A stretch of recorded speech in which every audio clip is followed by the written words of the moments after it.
Bonjour, Réjeanne. Je vais faire une petite réponse courte à notre amie Madame Forêt. Guylaine, son petit nom, je pense. Guylaine Forêt. Fait que c'est par rapport à... Mais c'est par rapport... Là, ça a sorti, là, mais ça fait longtemps qu'on est préoccupé de ça, là. Puis la question, c'est est-ce que je suis administrateur de ma personne morale, de ma personne juridique? Parce que Madame Forêt dit que oui. Ça semble évident. Moi, je vais rétorquer immédiatement non. Puis encore là, c'est par principe. Je nommerai aucun article de loi pour appuyer ça, là, mais je vais y aller par principe. Puis je ne suis pas fermement opposé là, à la supposition que je sois administrateur de ma personne morale, là, mais c'est qu'il y a un processus pour faire ça. Fait que par défaut, le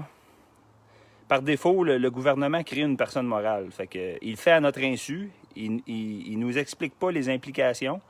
Puis ça, c'est dans le domaine secret.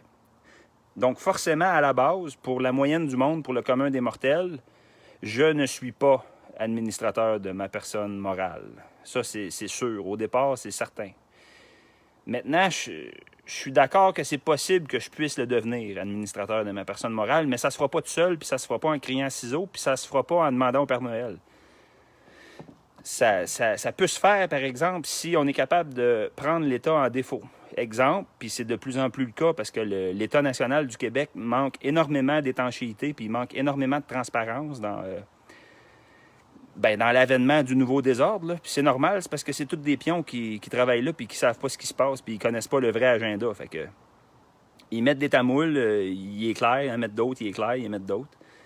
Fait que, mais en gros, ce qui se produit par défaut, c'est qu'on arrive à un moment dans sa vie où on est intimé du jour au lendemain par le médium de sa personne morale. Ça veut dire qu'on se fait porter préjudice, on se fait voler de l'argent. On a juste besoin de suivre un peu des cas comme le cas de Pete Daou puis des cas de Jacques-Antoine, même si c'est du monde qui se sont partis à leur compte, ce qui est un peu différent, mais par défaut, pour le commun des mortels, qui est pour la moyenne particulier, salarié, à un moment donné, on se fait intimer du jour au lendemain par l'entremise de sa personne morale. Ça, c'est clair comme l'eau de roche. Puis ça, c'est la preuve que par défaut, on n'est pas l'administrateur de celle-ci. On n'est pas l'administrateur. On la possède parce qu'elle nous sert à quelque chose, mais c'est un couteau à deux tranchants. Elle nous sert à recevoir des soins de santé, des services de l'État, mais elle nous sert aussi à se faire tout enlever quand on n'est pas un citoyen docile.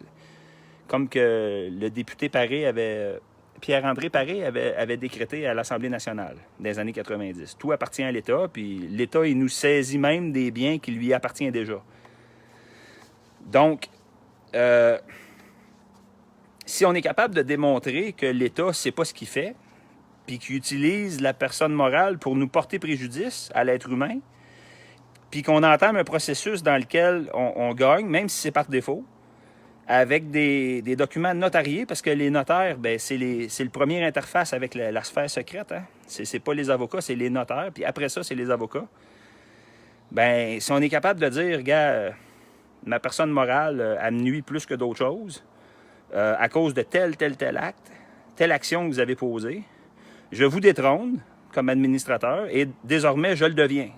Moi, comme être humain, avec une assermentation d'humain, je vais décréter, puis je suis capable de faire notarier ça, que désormais, du jour au lendemain, je deviens l'administrateur de ma personne morale.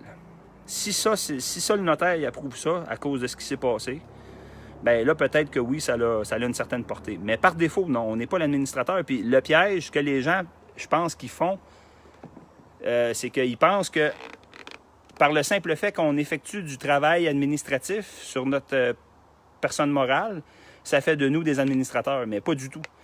Moi, j'administre des flottes de radios de communication à mon travail, puis des fois, je demande aux utilisateurs des radios, je leur demande de faire de l'inventaire, une partie de ma job d'administrateur. Mais ils ne deviennent pas l'administrateur des radios. C'est quand même moi l'administrateur de la flotte de radios. Je leur demande de faire leur inventaire puis de me le soumettre. Mais l'État fait la même chose avec nous, avec l'actuaire. Il nous demande de déclarer si on a contracté un prêt hypothécaire. Il nous demande de déclarer combien d'argent liquide qu'on a, si on a plus que 10 000, par exemple. Donc, il nous demande de faire une partie de sa job. Mais on ne devient pas administrateur de notre personnalité juridique pour autant. Il y a une grosse différence. Mais, fait que là, on en est là. Je veux féliciter aussi Pierre Dion pour son dernier vidéo là, sur l'impôt.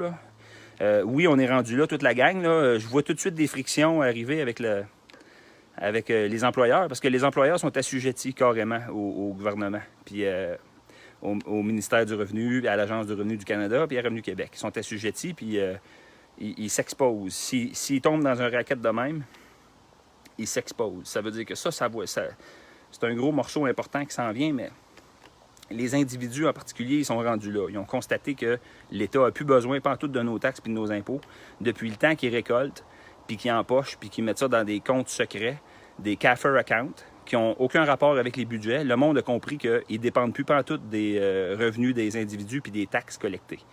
Puis ils sont capables de vivre encore 100 ans. Puis ça fait tellement longtemps qu'ils nous collectent puis qu'ils nous font payer pour des infrastructures déjà payées. Ça fait tellement longtemps. Puis c'est tellement vrai que tout est payé qu'ils sont capables de donner ça au privé, puis que c'est le privé qui empoche pour nos infrastructures, puis ça ne les dérange plus. Et ça veut dire qu'ils sont rendus assez riches. Hein? Ça veut dire qu'ils sont plus à ton 20 000 $ d'impôt par année près. Là, ils s'en calissent rendus là, dans les temps modernes. Là. Fait que oui, il y a de la grosse concertation populaire qui s'impose aujourd'hui. Fait que je ne m'éterniserai pas inutilement, puis je vais vous souhaiter bonne journée à tous. Merci de votre écoute. Au revoir.